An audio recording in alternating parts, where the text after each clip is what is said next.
दोस्तों, welcome to our channel. तो ये वीडियो है अपने यूपी पुलिस स्टूडेंट्स के लिए। यूपी पुलिस वाले जो स्टूडेंट्स हैं, जो हमारे ग्रुप डी वाले स्टूडेंट्स हैं, वो इस बार बहुत सारे स्टूडेंट्स हैं जो यूपी पुलिस का एग्जाम दे रहे हैं। तो उन लोगों ने डिमांड की थी कि भैया एक वीडियो जरूर से जरूर लास्ट टाइम की दे दीजिए, क्योंकि हमें ग्रुप डी के टाइम पे जो लास्ट टाइम की वीडियो दी गई थी टिप्स एंड ट्रिप्स की, उससे हमें बहुत ज्यादा बेनिफिट मिला था। तो निश्चित तौर से मैं आप लोगों से ये प्रॉमिस कर रहा हूं कि अगर आप इस वीडियो को देखते हैं और अगर आप न्यू स्टूडेंट हैं तो निश्चित तौर से आपके दिमाग में बहुत ही अच्छी क्लैरिटी होगी और कल के पेपर को आप बहुत ही अच्छे से करके आएंगे।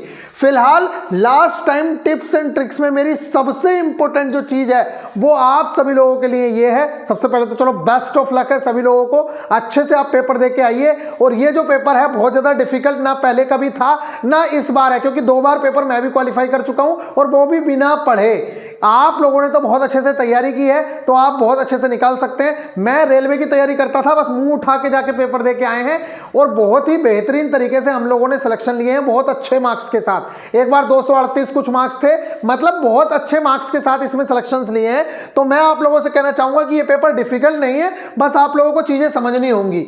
अब मैं बात बताता हूं कि यहां पे कौन सी टिप्स एंड ट्रिक्स आपके बहुत ज्यादा काम आ सकती हैं। तो सबसे पहले तो मैं आप लोगों को रीजनिंग के बारे में थोड़ी सी बात बता दूं। इसकी जो रीजनिंग आती है वो आपसे ज्यादा फॉर्मूलाज की डिमांड नहीं करती है। आपके अंदर जो बेसिक समझ है उसी से इसके मैक्सिमम क्वेश्चंस हो जाते हैं। क्वेश्चंस देखने में बड़े बड़े लगते हैं, लेकिन रियल में वो जब देखते हैं तो बहुत छोटा सा क्वेश्चंस होते हैं। तो उन क्वेश्चंस को देख के एक तो घबराना भी नहीं है और स्टार्टिंग में उन पर लगना भी नहीं है कि लग रहा है कि बहुत ज्यादा दिमाग उस पर खपा दिया, इतना लंबा क्वेश्चन था, क्योंकि रीजनिंग के कुछ क्वेश्चंस बड़े बड़े आते हैं। तो सभी से पहले मैं आप लोगों से रिक्वेस्ट करूंगा, अब मैं बिल्कुल प्रॉपर आपको ये भी बताऊंगा सेफ स्कोर क्या रह सकता है क्या है। तो सबसे पहले आप ये देखिए, आप लोगों को 2 से 3 राउंड पेपर में मारना कंपलसरी है, कम से कम 2 राउंड। क्यों? अगर आप पेपर ही नहीं देख पा रहे हो पीछे तक, देखिए मान लीजिए पहले नंबर पे, मान लेते हैं पहले नंबर पे मैथ्स आ गया किसी सेट में, या पहले नंबर पे रीजनिंग आ गई, आप मैथ्स में ही 40 मिनट खपा दिए, 45 मिनट खपा दिए, फिर उसके बाद रीजनिंग में 40-45 लगा दिए। ऐसा हो सकता है कि आप जीके या हिंदी के क्वेश्चन देख ही ना पाओ लास्ट टाइम पे, फिर आपने ओएमआर भी भरी, तो आप लोग बहुत ज्यादा मिसअंडरस्टैंडिंग के साथ पेपर को करने से लगते हैं और बहुत ज्यादा प्रॉब्लम होती है। तो पेपर को सही तरीके से करने का एक सबसे बेस्ट मैनर यह है, सबसे पहले नंबर पे आप लोग हिंदी को चूज करें और दूसरे नंबर पे जीके को चूज करें। अब ऐसा क्यों? या तो आप पहले नंबर पे जीके कर लो, दूसरे पे हिंदी कर लो, कोई दिक्कत नहीं है। ये वो चीजें हैं जिन्हें आप लगभग 30 से 40 मिनट के अंदर दोनों सब्जेक्ट को निपटा सकते हो।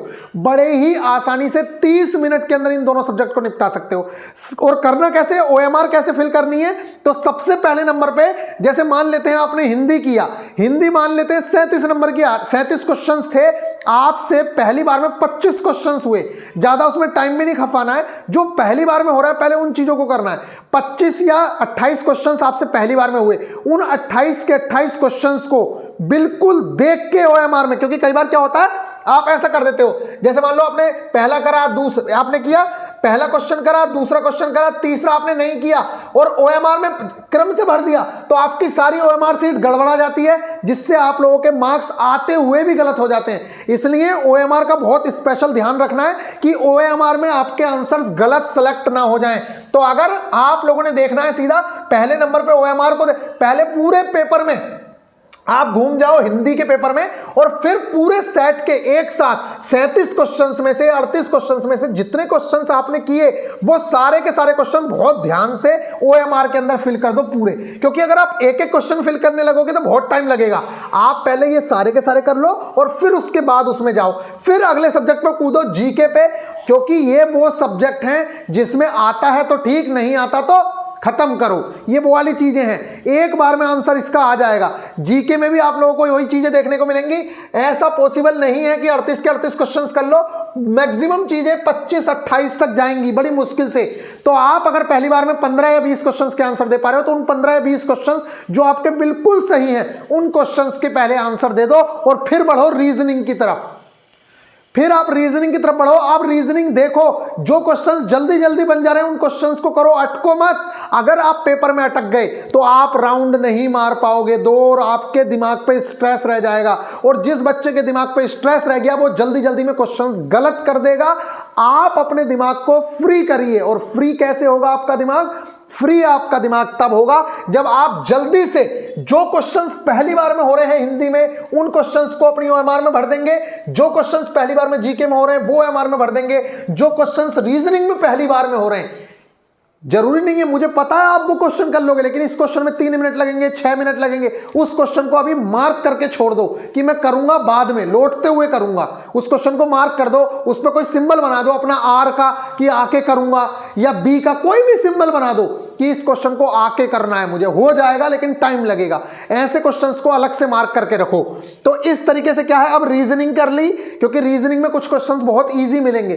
फिर आप मैथ्स पे जाओ, जो क्वेश्चन आसानी से निपटते जा रहे हैं उन क्वेश्चंस को करो। अब होगा क्या, आपके पास जो 2 घंटे का समय था, आप देखेंगे कि आपने 1.5 घंटे से भी पहले समय में पूरे पेपर में राउंड मार लिया है।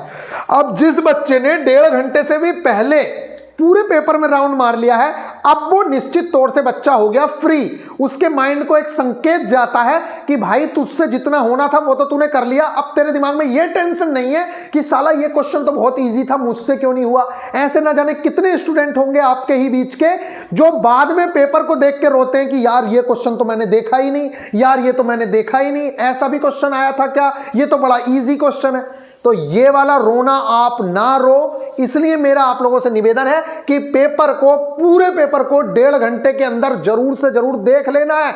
बाकी जो आधा घंटा बचता है उसमें से आप हर सेक्शन को 10-10 मिनट, 8-8 मिनट, 6-6 मिनट जो भी देना चाहते हो दोबारा से दो। अब जब दूसरी बार आप पेपर करके आओगे उस समय आपका माइंड बहुत फ्रेश हो चुका होगा और आपका दिमाग खुद से उन क्वेश्चंस को भी बनवा देगा जो पहली बार में क्वेश्चंस नहीं हो रहे थे। ये एक बेस्ट टिप्स एंड ट्रिक्स आप लोगों के लिए है। अगर आपको समझ होगी थोड़ी बहुत, किसी भी टॉपर स्टूडेंट से पूछना, वो यही करता है। मैंने भी जितने एग्जाम्स क्वालिफाई किए हैं वो इसी के दम पे किए हैं कि मैं पूरा पेपर जरूर से जरूर देखता था, क्योंकि लास्ट में एग्जामिनर कुछ बहुत इजी लेवल के क्वेश्चंस डालता है और कुछ बेवकूफ बच्चे पूरे पेपर को ही नहीं देख पाते, जिसके चलते वो अपने 5-5, 8-8 नंबर खो देते हैं और मेरिट रुकती है उनकी 1 नंबर 2 नंबर से।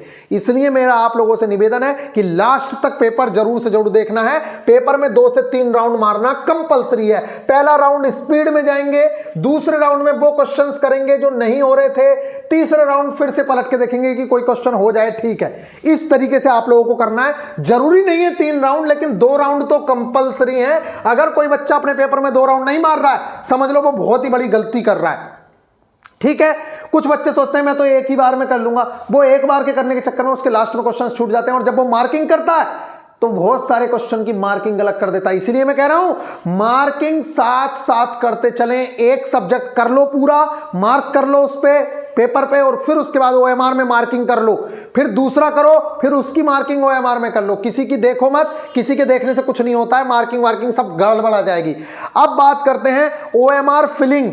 आप लोगों को ओएमआर को फिल करते हुए ये ध्यान रखना है कि जो क्वेश्चन आपने छोड़ा है बहुत ही ध्यान से देख लो कि वो क्वेश्चन आपने ओएमआर में भी छोड़ा हो।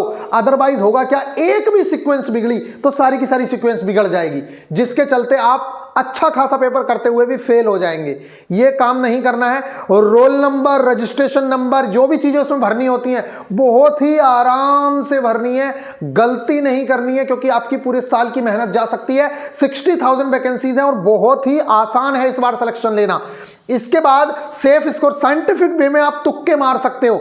देखो आप लोगों की जो निगेटिव मार्किंग है वो इतनी हैवी नहीं है जितनी हैवी रेलवे की होती है, तो आप निश्चित तौर से तुक्के भी मार सकते हैं, लेकिन तुक्का तभी मारें जब कम से कम आप 1 से 2 ऑप्शन छांट चुके हों। जैसे कि कोई क्वेश्चन आया, उसमें से आपको पता है ये 2 तो हैं ही नहीं, लेकिन इन 2 में से कोई है कि 100% तुक्का मार दो, कोई दिक्कत नहीं है, क्योंकि आपकी 50% पॉसिबिलिटी है और आपके निगेटिव मार्किंग 25%, इसलिए आपको टेंशन लेने की जरूरत नहीं है, आपके अभी भी ज्यादा चांसेस हैं। तो आप अगर 50-50 दिखता है तो निश्चित तौर से तुक्का मार सकते हो, कोई दिक्कत वाली बात नहीं है। इस चीज का आप ध्यान रखें। दूसरी चीज, साइंटिफिक वे में तुक्का मारने का एक तरीका ये होता है कि जैसे ट्रिग्नोमेट्री है, ट्रिग्नोमेट्री में आपसे कोई क्वेश्चन नहीं हो रहा है, जैसे कोई इक्वेशन दी, यहां पे कोई इक्वेशन दे रखी है ए, इस तरीके से अगर मैं देखूं, यहां तो नहीं है, चलो मैं फिर भी बता देता हूं आप लोगों को।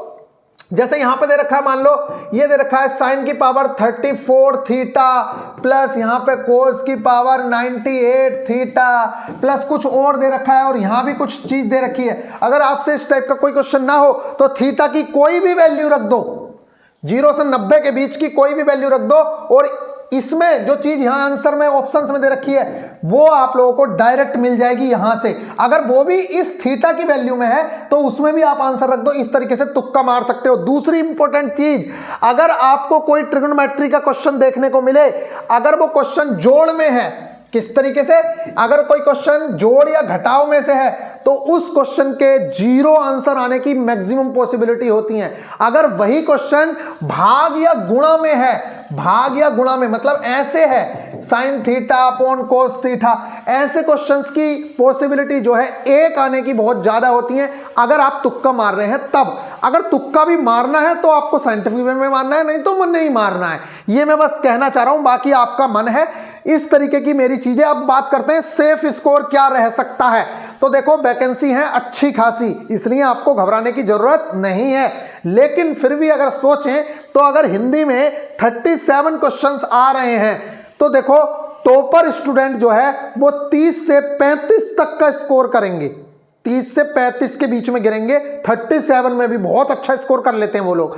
तो एक एवरेज स्टूडेंट का जो स्कोर है वो लगभग 28 के या 25 के आसपास इसमें रहेगा। 25 या 28 के आसपास वो लेके आएगा, 10 क्वेश्चंस वो अपने कटवा देगा जो एवरेज स्टूडेंट है। जीके में 20-25 नंबर लाना बहुत बड़ी बात होती है। मैं एक एवरेज स्टूडेंट के यहां पे नंबर रखता हूं सिर्फ 18 क्वेश्चंस रख रहा हूं, सिर्फ क्वेश्चंस, ठीक है। इसी तरीके से रीजनिंग में अगर 38 क्वेश्चंस आ रहे हैं तो आप ये मान के चलिए, रीजनिंग में 37 क्वेश्चंस आ रहे हैं तो 37 क्वेश्चंस में से देखो रीजनिंग में मैक्सिमम क्वेश्चंस बच्चा अटेम्प्ट कर लेता है, तो आप 28 या 30 के आसपास आपका स्कोर होना चाहिए। तो 28 क्वेश्चंस रख लेते हैं। इसी तरीके से मैथ्स में आप कम से कम 22 से 25 क्वेश्चंस आपके होने ही चाहिए। चलो 22 भी क्वेश्चन अगर मानूं तो 22 और 28 50 और 50 और फिर आप इस चीज को जोड़ेंगे तो यहां पे आप लोगों को देखेगा 50-46 लगभग आप लोगों के जो क्वेश्चंस आ रहे हैं वो आ रहे हैं 96 से 100 के बीच में। तो आप लोगों का जो स्कोर है, एक एवरेज स्टूडेंट जो है वो 100 से 110 क्वेश्चंस अगर स्कोर करता है तो उसके 100% चांसेस हैं कि वो बच्चा फाइट कर जाएगा। इसलिए आप लोगों को घबराने की बिल्कुल भी जरूरत नहीं है। हमारी ओर से बेस्ट ऑफ लक है आप लोगों को। पेपर को देते समय बस एक चीज का ध्यान रखना है, ज्यादा पैनिक नहीं होना है, घबराना नहीं है, आराम से पेपर को पकड़ो, लंबी सी सांस लो, अपने भगवान का नाम लो और पेपर शुरू करो। बेहतरीन तरीके से पेपर होगा, कोई भी घबराने वाली बात नहीं है, ज्यादा हड़बड़ी नहीं करनी है, इधर उधर झांकना नहीं है। इनके चक्कर में आप लोगों की चीजें जो आती हैं वो भी खराब हो जाएंगी। इसलिए आप अपने भगवान का नाम लेके, अपने अल्लाह का नाम लेके, अपने गुरु का नाम लेके पेपर को शुरू करें और लास्ट में भगवान को थैंक यू बोल के सारी की सारी चीजें एंड करें। लेकिन उसके बीच में अपना पूरा संतुलन अपने पेपर पे बनाए रखें, इधर उधर झांके नहीं, लड़कियों को नहीं देखें, अपने पेपर को ज्यादा से ज्यादा देखें, क्योंकि लड़कियां तो हमेशा मिलती रहेंगी, ये पेपर एक ही बार मिलेगा, इसके बाद दोबारा पता नहीं कितने साल बाद मिलेगा। इसलिए ज्यादा से ज्यादा टाइम अपने पेपर को देना है। अगर आप एक भी मिनट चूके तो वो लड़की अपना क्वेश्चन अटेम्प्ट कर लेगी और आप उस क्वेश्चन से चूक जाएंगे, लास्ट में पता चलेगा कट ऑफ रह गई। एक क्वेश्चन के 2 मार्क्स हैं, अगर जरा सी भी गलती हुई बहुत ही ज्यादा नुकसान होने वाला है। तो आई होप कि आप लोग इस चीज को बहुत बेहतरीन तरीके से समझ गए होंगे। तो हमारी ओर से बेस्ट ऑफ लक है सभी स्टूडेंट्स को। कम से कम 100 से 110 क्वेश्चंस तो होने चाहिए, मैक्सिमम तो आप 120 करिए, 30 करिए, बहुत कर सकते हैं, लेकिन 100 से 110 क्वेश्चंस करना कंपलसरी होता है। इतने में आप लोगों के चांसेस बन जाएंगे, इतने में तो आप लोग बड़े ही आसानी से सिलेक्शंस ले लेंगे।